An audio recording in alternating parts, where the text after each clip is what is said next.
want to welcome Professor Schneer, and after the book talk, he will conduct a Q&A.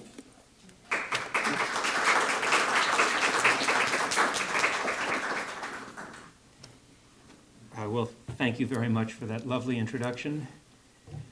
And thank you, Bremen Center, for arranging this whole thing. I'm delighted to be here. So, let me just organize what's on the desk here. Okay.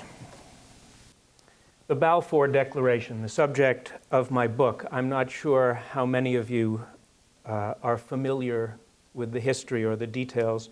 Let me explain a little bit of it. The Balfour Declaration was accepted by the British government on the 2nd of November, 1917, which is to say during the depths of World War I, when it was by no means clear that Britain would win it, or maybe Germany would win it. It was not clear.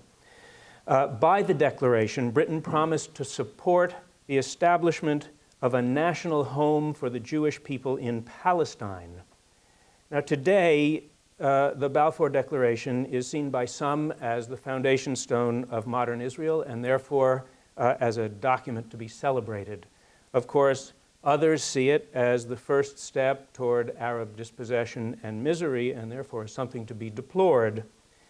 Every historian who has examined the subject, and there have been many, has viewed it, the Declaration, as the inevitable byproduct of growing Anglo-Zionist intimacy during World War I in Great Britain. And all the other books about this subject have celebrated the remarkable campaign led by the Zionist leader in Britain, who was Chaim Weizmann, the Russian-born chemist now living in Great Britain. As I say, other books about this subject have celebrated the campaign that he did conduct in Britain to teach the principles of his movement, Zionism, to the British political elite. Now, I don't in any way discount Weizmann's remarkable campaign or his extraordinary qualities. He was one in a million, one in 10 million, perhaps. Nevertheless, my book emphasizes not the inevitability of Weizmann's triumph, but rather its contingency. The Balfour Declaration, as I came to realize, nearly didn't happen. Moreover, it wasn't written in stone. I found out that even after its publication, the British Prime Minister, David Lloyd George, was prepared to finesse it under certain circumstances, as I'll be explaining. So let's begin. Let's see if this works. Yes, good. 1914. Palestine in those days was a part of the Ottoman Empire, whose capital, of course, was in Constantinople. The Ottoman Empire included much of the Middle East, most of the Middle East, including what was then called Mesopotamia. Today we would call it Iraq, and Syria, which then was defined as including Lebanon and Palestine, the Arabian Peninsula, even Egypt. However, bringing us to Egypt tells us something important. Although Egypt was de jure under Ottoman control, it was de facto under British control. And that is because Britain had great interest in Egypt, because that's where the Suez Canal is located, and the vast bulk of trade that went through the Suez Canal was British, especially to Britain's empire further east in South Asia. I should also point out that the French had long-standing imperial interests in the Middle East, in Syria that dated back all the way to the Crusades, and in Lebanon, and then along the North African coast. Now, in 1914, the Ottoman Empire was ruled by a revolutionary political party called the Committee of Union and Progress, or CUP. And the CUP was dominated by three men, two of whom will figure in our story this afternoon, so I'll mention their names now. One was called Enver, the other was called Talat. These men had made the Sultan of the Ottoman Empire into their puppet. The thing is, the Sultan was also the Caliph of Islam, the most holy figure, the leading figure in the Islamic religion. Now, in 1914, the Ottoman dependent ruler of the Hijaz, which is the westernmost part of what today we would call Saudi Arabia, was this man, Grand Sharif Hussein.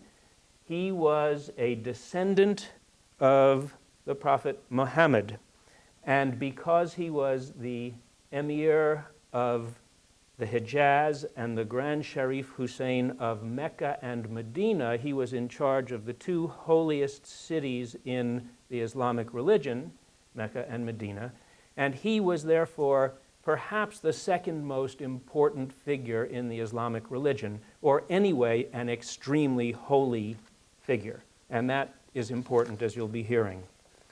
Now, the Grand Sharif Hussein nurtured ambitions. He wanted some greater autonomy within the Ottoman Empire, maybe even independence. Certainly he became a nationalist in the sense that we would understand as World War I progressed. And by the way, in the years before 1914, he was not the only important Arab figure to have such ideas. Various groups in the Arab world were forming, and in fact, a kind of the first Arab Nationalist Congress took place in Paris in the year 1913. Now, in that same year, Abdullah sent his son, his second son, he had four, but he sent this son, Abdullah, to speak with the British in Cairo. Why? Because he was worried about the Turks. He was worried about the Ottomans. He thought they might try to depose him. He thought maybe he would rebel against them. And so he had Abdullah talk to Field Marshal Horatio Kitchener, who was the consul general, the British consul general in Cairo, and Kitchener's most important aide, Sir Ronald Storrs. What did Grand Sharif Hussein ask for? He asked for machine guns and British support should his father come to blows with the Ottomans. But the two men turned him down flat. They said, we have friendly relations with the Ottoman Empire, and we can't do this. Then, however, came the outbreak of World War I. Britain feared quite correctly that the Ottomans would side with Germany. And if they did so, there was a real nightmare scenario for them, because the Ottoman Caliph would call for a jihad, and then Muslims all around the world would at least consider rising up against the enemies of the Ottomans, and there were 100 million Muslim subjects scattered throughout the British Empire, most significantly in South Asia, but also in Egypt and in the Sudan. This was a real nightmare for them. Kitchener was in London when the war began. Storrs was in Cairo. Storrs immediately cabled Kitchener and said, maybe we should talk to Abdullah and send machine guns to his father, the Grand Sharif, after all.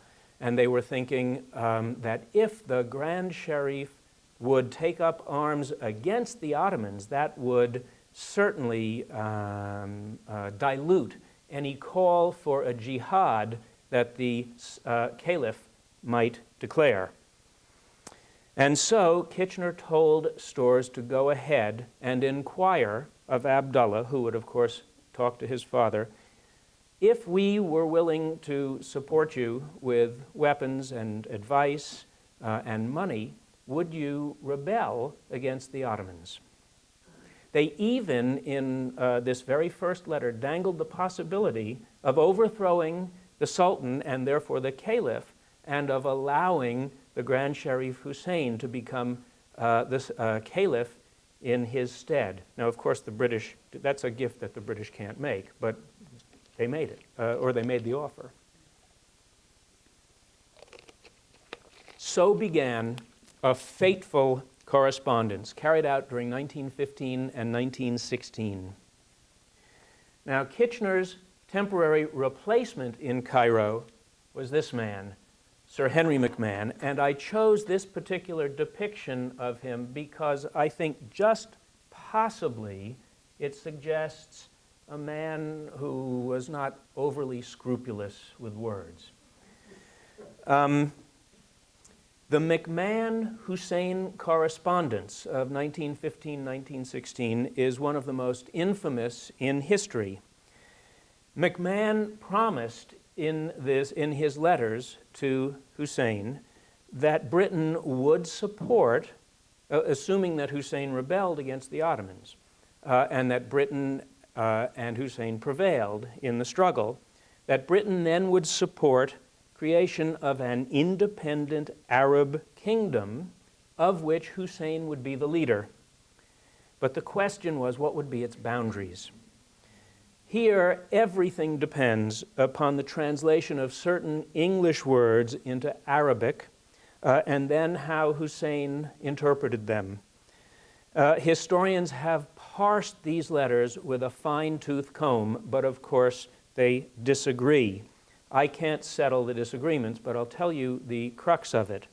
Zionists and supporters of McMahon conclude that in the letters, McMahon excluded Palestine from the projected Arab kingdom. On the other hand, Arabs and critics of McMahon have concluded the opposite, that Palestine was meant to be included in this projected Arab kingdom. As I say, I can't possibly settle this dispute, but what I can do, what is indisputable, is this. What I can conclude is this. McMahon's language was intentionally vague. I can quote to you a letter that he wrote to a superior figure at the Foreign Office whose name was Lord Harding. Here is what he wrote in this letter. What we have to arrive at now is to tempt the Arab people into the right path, detach them from the enemy, and bring them onto our side. This, on our part, is at present largely a matter of words, and to succeed, we must use persuasive terms and abstain from academic haggling over conditions. And McMahon was successful. Hussein, with his encouragement, launched a rebellion against the Ottoman Empire in June 1916. Now, meanwhile, back in London, the British realized that they needed to bring their French allies in the war into the picture. And so they deputed this man, Sir Mark Sykes, to speak for them to the French. Sykes was an advisor to the government on Middle Eastern affairs and quite a remarkable character. The French chose to speak for them François-Georges Picot, likewise a remarkable figure. The two men got along perfectly well, and they met in a room in the Foreign Office, and they pulled out the maps, and they pulled out crayons, and they quite literally redrew the map of the Middle East. Very, very broadly. France was to control the blue area, Syria, and up above. Britain was to control the red area, today Iraq, or much of it, and then called Mesopotamia. Area A would be under French influence. The ruler there of the projected Arabian kingdom would have French advisors, and I'm quoting loosely here, whose advice they must accept. And the same in Area B, there would be British advisors, and the same arrangement. What we have here, this is the infamous Sykes Picot Agreement. What we have here, the Sykes Picot Agreement, is an unvarnished, old-fashioned example of European imperialism. So to summarize what we've gotten to so far, At British prompting and with British help, the Grand Sharif Hussein proceeded with a rebellion against Turkey. He may or may not have thought that Palestine would be part of his projected kingdom. He certainly did not know that the European allies had the boundaries of his future kingdom planned for him, plus their own roles within it. Now, British deceit, I can't speak about the French, but I'm the British historian.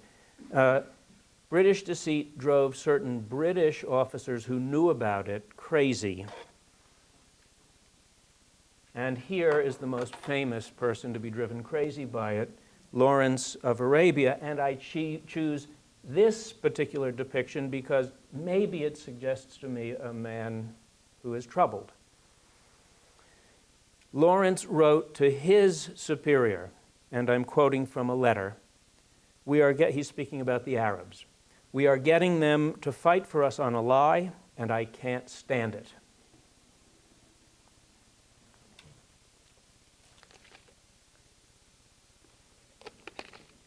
Now, back in London, of course, there was another group that took profound interest in Palestine.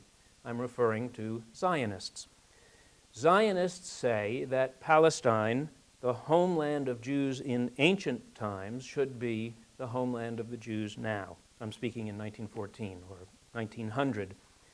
It was part of the Ottoman Empire before World War I. The problem was the Ottomans absolutely would not give it back. In 1897, an Austrian journalist named Theodor Herzl founded the World Zionist Federation. The aim of this federation was to persuade, they had given up, they tried to persuade the Turks to allow, say, unrestricted Jewish immigration into Palestine. That didn't work. So instead, their aim was to persuade one of the great powers to exert pressure on Turkey on their behalf. But it was unsuccessful. The strategy wasn't working. By 1914, Zionism had spread. There was a world organization with headquarters in Berlin, but they were no nearer their goal than they had been in 1897. In Great Britain, Zionism was relatively weak. There was a British population in 1914 of 41, 42 million. The Jewish population of Great Britain was 300,000, of whom 8,000 belonged to several competing Zionist organizations. The fact is that before 1914, most British Jews thought that Zionism was a beautiful but an impractical dream, and they didn't have a lot of time for the visionaries who were advocating it, not because they were unfriendly. I don't think that. That there was much latent support for Zionism would become apparent later. But so long as it remained outside the realm of practical politics, they were too busy earning a living to join Zionist organizations. And then there were some British Jews who objected very strongly to Zionism. And they were, by and large, the spokesmen of the British Jewish community. They belonged to an exclusive group called the Cousinhood of intermarried and extremely wealthy figures. And these people argued that Jews share a culture and a belief system, but that they do not represent a distinct nation, a separate people. They can practice their beliefs anywhere, and in fact they should, but they should also assimilate in the countries where they were born. And so they're called assimilationists. The assimilationists went even further. They argued that Zionists who insisted that the homeland of the Jewish people was Palestine were opening up the Jews of Britain and France and the United States and Canada to a charge of dual loyalty. They went even further than that. They said that the Zionists would be encouraging anti-Semitism because, according to the assimilationists, anti-Semites could now say something like, well, your true home is Palestine, so you should leave here. You should leave America. You should leave Great Britain. Go where you belong. One of them said, one of the assimilationists said, they will make Palestine into the world's ghetto. Now, by the way, I should have put this photograph up before. This man, Lucien Wolf, was the leader of these anti-Zionist Jews in Great Britain. He is the leader of the assimilationists. Okay, now comes World War I. Of course, like every other people, Jewish people, Zionists in Britain were appalled. It was a world calamity. But then they realized that it might also present them with an opportunity. Should Britain win the war, that would mean the defeat of the Ottoman Empire. That would mean that the Turks could be expelled from Palestine. That would mean that the British could establish a protectorate there and then open it up to massive Jewish immigration. I think many people came to understand this fairly quickly. But the British-based Zionist who understood this best, who best seized the opportunity that it represented, was, of course, Chaim Weizmann. Weizmann had been born in Russia. He had left Russia to continue his education because, of course, education for Jews in Russia had insuperable obstacles. And so he received his PhD in chemistry in Switzerland. I think he also studied in Germany, actually, but then Switzerland. And he took, finally, a job at the University of Manchester in England.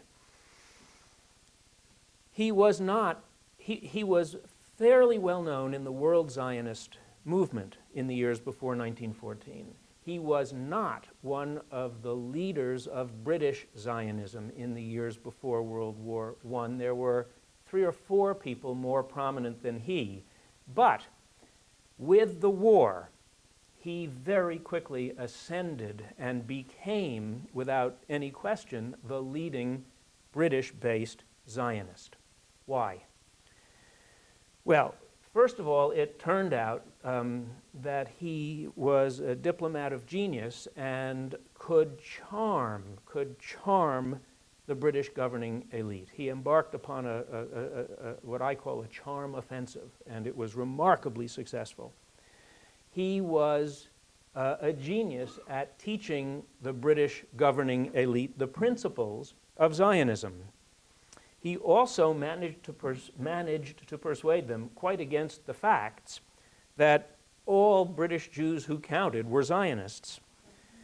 But there's something more important about him. He was one of a very few who were able to practice a kind of political jujitsu and turn anti-Semitic prejudice to his own advantage and to the advantage of his movement. So, many in the British governing elite had grown up with, shall we say, stereotypical views about Jews. They represented a vast subterranean influence in the world. Yes, Weizmann said to them, we do, right? They thought Jews controlled finance, world finance, which would be very important in the war effort, and especially American finance. Yes, Weizmann said, you're right. They thought Jews were also behind the movement to pull Russia out of the war, but that that they were going to pull Russia out of the war. Weizmann said, yes, if you don't watch out, we'll do that. And so at his very subtle prompting, the British, many, not all, but many in the British governing elite put 2 and 2 together and, to put it baldly, came up with 5. To win the war, they must have Jewish support. To gain Jewish support, they must promise them something all Jews want. Well, Weizmann had taught them all Jews are Zionists. What do all Zionists want? Palestine. So, the Balfour Declaration. This was Weizmann's extraordinary achievement based upon monumental bluff. Because, of course, we all know the Jews are not some powerful subterranean influence, least of all were they not in 1914. And moreover, it's very clear that not all Jews were Zionists.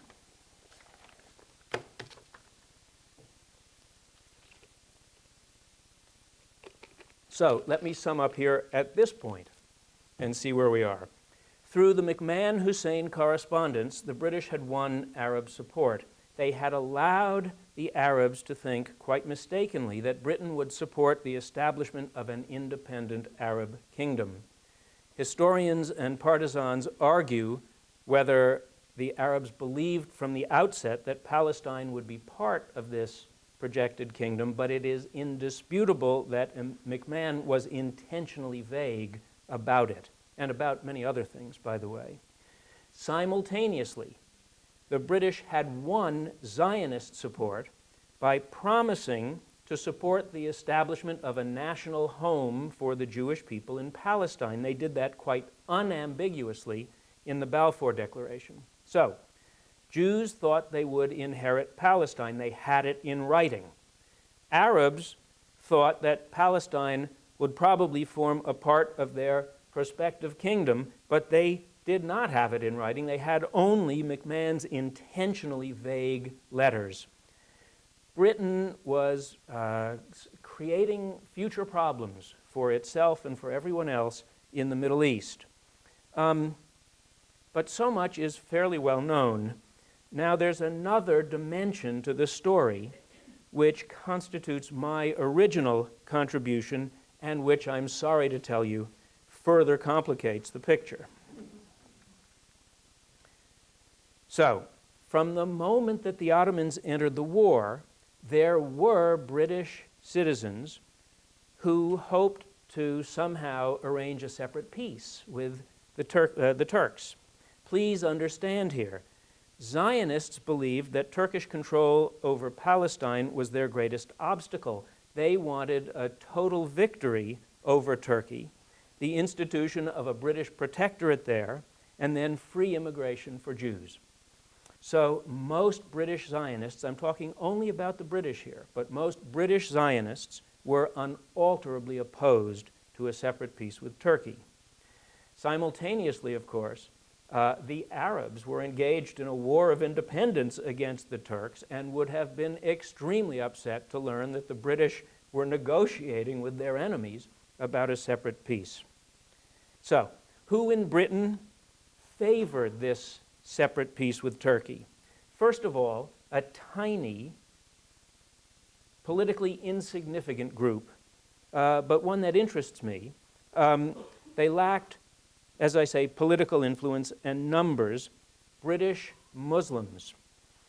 These people thought that it was a great tragedy that Great Britain, which governed an empire containing 100 million Muslim subjects in India, Egypt, and Sudan, should be at war with the Ottoman Empire, the greatest Muslim empire in the world. And so they just thought that there should be peace between these two Muslim empires. Secondly, and more politically significant, a group I would call British Turkophiles.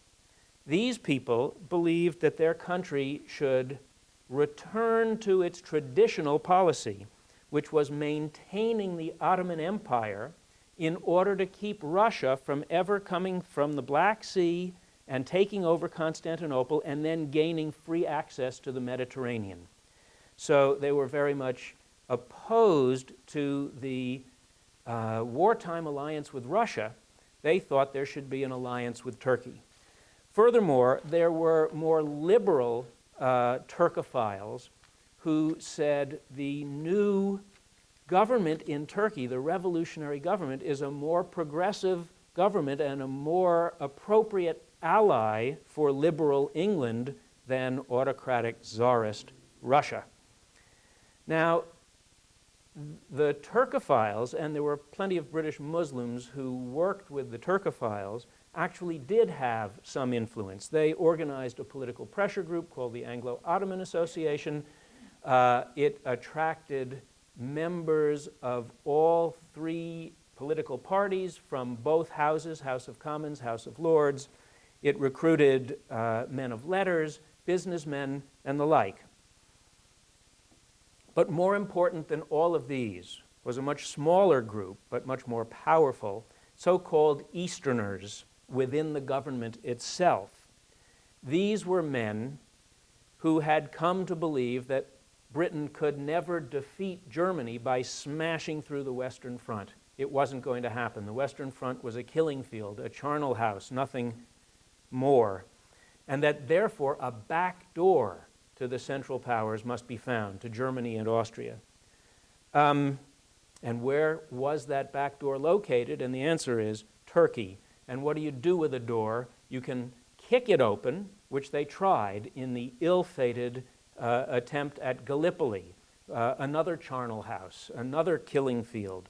And when that didn't work, they thought, well, maybe the way to open the door is not with force, but by some secret arrangement. My book is Marmaduke Pickthall. Why is he up on the board, though? Why do I have a photograph of him, since, in fact, his effort was fruitless and, in fact, has elements of tragicomedy in it, really? And the answer is I just love his name, Marmaduke Pickthall. He was the son of an Anglican vicar. He converted to Islam. He wrote the first translation of the Quran into English. He was the author of many novels about life in the Ottoman Empire. His effort to travel to Switzerland to talk with dissident Turks whom he knew and who had contacted him, that effort was stymied by none other than his friend Mark Sykes, who would not allow him to have a passport to travel. And then I found another figure who got further, but actually more obscure than Pickthall, so obscure that I cannot find a photograph of him anywhere. His name was J.R. Pilling. He was a Turkophile. He belonged to that Anglo-Ottoman Association I told you about. He was a businessman with interests in Turkey. And actually, he wanted Britain and Turkey to arrive at a separate peace because it would profit him. He wanted to get his businesses going again in the Middle East. He actually got the passport and traveled to Switzerland and did meet with dissident Turks, but he was a rogue. He was irresponsible. The British government figured this out fairly quickly and disowned him, so he doesn't count either. But this man does count. Henry Morgenthau, an American who had made a fortune in New York real estate, and then who became both a donor and fundraiser for the Democratic Party, and who was rewarded by President Woodrow Wilson with a slot, with a position as the American ambassador to Turkey. Morgenthau came home. He finished his stint as ambassador in late 1916, and he and Wilson talked. Now, here it's important for you to know that when America entered the war, it did not declare war on Turkey, and Turkey did not declare war on the U.S. Therefore, Morgenthau said, I can go back and I can talk to my friends in the Revolutionary Committee of Union and Progress party, Enver and Talat and Jamal, a third, and I could find out what might be the basis for discussions about taking Turkey out of the war. And eventually, Wilson agreed. Morgenthau should go. He should travel to Palestine, ostensibly to check on the condition of Jews in Palestine during these war years, but really to talk to the Turks to find out what would be their terms for at least starting discussions about getting out of the war. The British government learned about this through their ambassador. They were informed by the State Department here. And at first they were in favor of Morgenthau's mission. But there was a problem. There was a problem. Morgenthau couldn't keep a secret. And it was essential from the British point of view that this mission be secret. because if word got out, then obviously it could offend the Jews, the Zionists, it could offend the Arabs. Even worse than that, maybe, people might begin to think, well, if Britain's interested in exploring peace talks with Turkey, maybe Britain's not so sure that it can win the war. And the British government didn't want people thinking that at all, so they decided they opposed Morgenthau's mission. Now, Morgenthau had such loose lips that the Anglo-Ottoman Association in London learnt about his mission and held a meeting at which they talked quite confidently about getting Turkey out of the war, and they mentioned Morgenthau's traveling to the east to talk to Turks.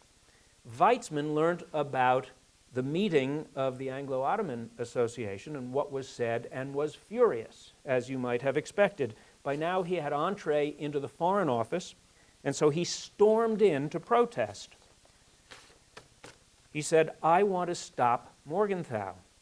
And the Foreign Office, which now opposed the mission, as I explained, for the reasons I explained, said, okay, we will send you to stop him. Morgenthau was going to break his journey at Gibraltar, and Weizmann traveled to Gibraltar. And there, in fact, he absolutely dominated Morgenthau in a meeting and humiliated him, and Morgenthau broke off his mission and, for face-saving reasons, basically traveled to Paris, where he met with the American General Pershing, and then right back to the United States. And he never went to Palestine, and he never talked to Turks. Weizmann had turned in a bravura performance. He went back to the Foreign Office. He received the congratulations there of officials there, who immediately sent him to Paris to speak with Balfour and Lloyd George, Prime Minister and Foreign Secretary, who were at a meeting of a war meeting. And these two men, Lloyd George and Balfour, congratulated Weizmann too.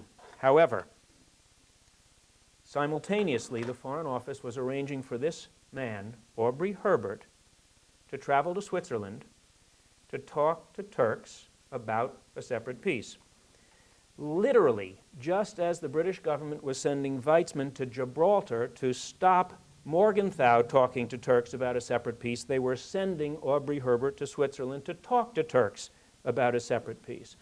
Weizmann never learned about this, and no historian of the Balfour Declaration has picked up on it either. Now, Aubrey Herbert has turned into my current favorite historical figure. These figures shift in my mind, but at the moment he occupies the top slot. He was the second son of the Earl of Carnarvon. He was the half-brother of the discoverer of the tomb of Tutankhamun. He was the model of John Buchan's Sandy Arbuthnot, who is the hero of the thriller Green Mantle. Some of you will have read John Buchan's 39 Steps. I think Green Mantle is the second best of his thrillers, and Herbert is the model for the hero of that thriller.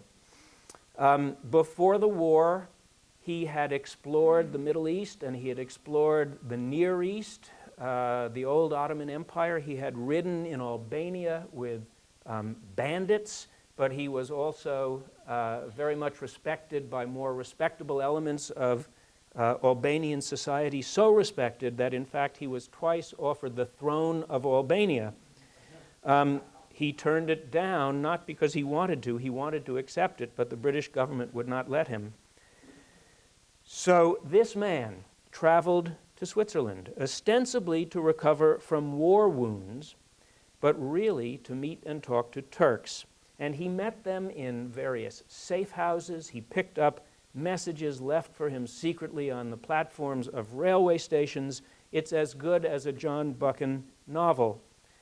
And then he wrote out a report, and he returned with the report and with the proposals from the Turks with whom he had met, who said that they planned to overthrow the CUP government and make a separate peace with Britain. Lloyd George and Balfour received him literally 2 days after receiving Chaim Weizmann in Paris. They received Weizmann on the 23rd of July, 1917. They received him on the 25th of July, 1917. Probably Weizmann was still in Paris. They had congratulated Weizmann on stopping the separate peace initiative of Morgenthau. Now they congratulated Herbert on starting a separate peace initiative. David Lloyd George, a confirmed Easterner, and just maybe this photograph suggests that he's a sly one. I'm not sure. He certainly was a sly one. But he could not get the idea of a separate peace out of his head. He never knew about Pichthal's aborted mission. He distrusted Pilling quite legitimately. He had come to oppose the blabbermouth Morgenthau, and he feared that Aubrey Herbert was talking only to, as he explains in a cabinet meeting, second-raters. Therefore, he chose another person to pursue the possibility of talks with Turkey, someone completely different from all the others, this man, Basil Zaharoff, the most infamous arms dealer of the period. Some of you may remember Basil Zaharoff from a British television series called Riley, Ace of Spies. He is the villain. He is also the stock villain arms merchant figure in the Tintin comic books. I should tell you, his first paying job as a child, he was a tout for a Constantinople brothel. He moved on from that to an arrangement with the Constantinople Fire Department, starting fires for a fee, and then sharing in the salvage. But he had gone on, he was a thief, he was a bigamist, he was a liar. He grew, in other words, a perfectly good partner for Lloyd George. He had grown fabulously wealthy as an arms dealer. Now, earlier in the war, Zaharoff had been contacted by Abdul Karim, who was the former Turkish minister to Greece and Austria.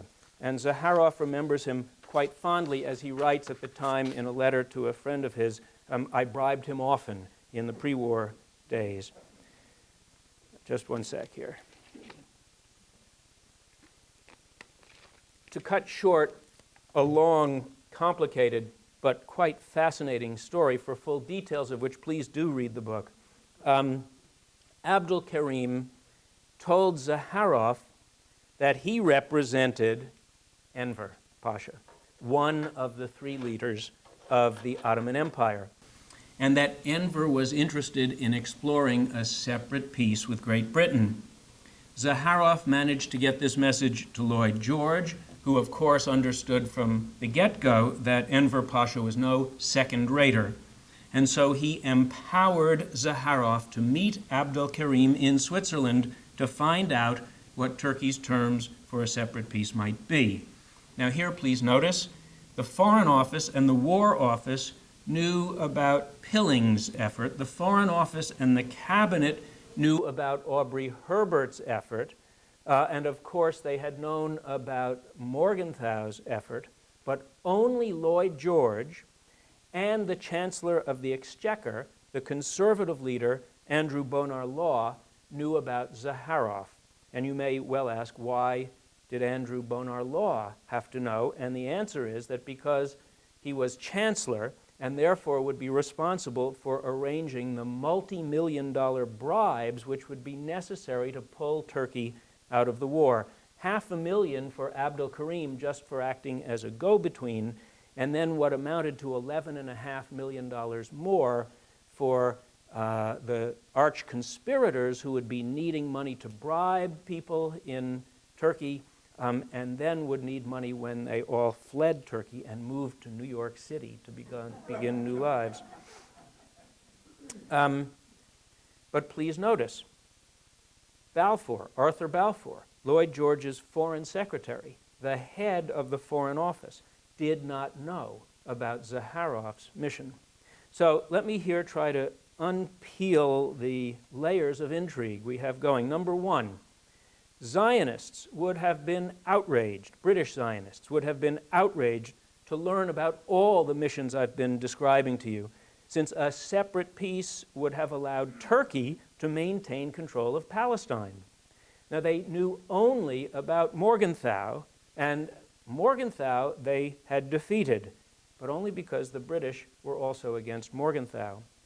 That's number one. Two, the Arabs, who were expecting the establishment of an independent kingdom of their own, would also have been outraged, since the Ottomans would have kept their territory if they had concluded a separate peace with Great Britain. But of course, the British government never told them. Then, of course, Aubrey Herbert would have been quite astonished to learn about Zaharoff's mission, because he thought he was representing the British government in its separate peace discussions. But Lloyd George, to whom he reported, never told him. And then, as I say, quite astonishingly, Lloyd George never told Balfour about Zaharoff's mission either, and this just as Balfour was about to put his name to the famous declaration promising British support for a national home for the Jews in Palestine. In other words, the Prime Minister, David Lloyd George, was prepared to double-cross the Zionists, the Arabs, some of his emissaries, and his own foreign secretary in order to explore the possibility of a separate peace with Turkey. Now, I'm not a Turkish historian, but from the archives on the British side, I can discern an even darker picture of intrigue and betrayal on that side. Aside from Enver, the other great Turkish leader during this period was Talat. Now, at one point, Zaharoff asked Abdul Karim why Talat was not part of the scheme, why he was only dealing with Enver. And Abdul Karim replied with regard to Talat that this man was proving a little difficult, but he would come round, and if he didn't, and I quote, "I myself will give him his coffee." This meant, of course, that he would poison him. But what he didn't know, and what I only eventually discovered, was that Talat had been behind the overtures to Pickthall, Pilling, and Herbert. Now, Zaharoff met Abdul Karim several times in Switzerland during the summer and fall of 1917, but the climax came on the 27th of January 1918. Enver snuck into Switzerland. Zaharoff was already there to meet him. They did not come face to face. Instead, Abdul Karim shuttled between them. Zaharoff writes that Abdul Karim acted as a human telephone in his letter reporting to Lloyd George. Now, Lloyd George had provided Zaharoff with Britain's desiderata, they're called, the negotiating position that Britain would have. The crux from our point of view for this talk today is the following, and I'm quoting from the instructions Lloyd George had delivered to Zaharoff. Quote, "Palestine will not be annexed or incorporated in the British Empire." Please note, this is nearly 3 months after publication of the Balfour Declaration. Had Enver accepted the various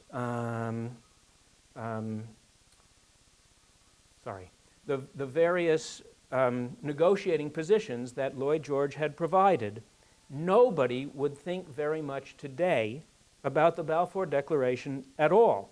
It would have been sidelined by history. It would be merely another of the many beautiful promises made during the war by politicians of all countries and of all parties to persuade men to go on fighting and dying. It would count as much as those other beautiful promises did. You'll remember some of them: no annexations and no indemnities, or open covenants openly arrived at, or, I think most sad of all, war to end all wars. But Enver did not accept. Why? Think of the timing. January 1918, Russia has just been defeated, is just about to surrender. at Brest-Litovsk, and I think that Enver probably thought that Germany and Turkey could win the war after all. In fact, the main reason why Britain and Turkey never concluded a separate peace is that when one party really wanted one, or was at least was very interested in one, that was because it was doing not so well in the war, but conversely, it meant the other side was doing pretty well and therefore was less interested in a separate peace. Whenever Britain was willing to zig, you might say, Turkey was about to zag. In fact, what I argue in the book and what I think I demonstrate is that the Balfour Declaration was the highly contingent result of a tortuous process that might have turned out very differently. That process was characterized as much by deceit and by betrayal as by adherence to principle and liberal values. And today we've touched only the tip of the iceberg so far as deceit and betrayal go. Some of you will know the Greek myth. Cadmus slew the dragon. Athena told him to plant the dragon's teeth. From the ground rose up soldiers. I think that during World War I, Britain sowed dragon's teeth in the Middle East. Their fruit was resentment, suspicion, recrimination, hatred. Eventually, new soldiers rose up from the ground, and as we all know, they are rising still. Thank you very much.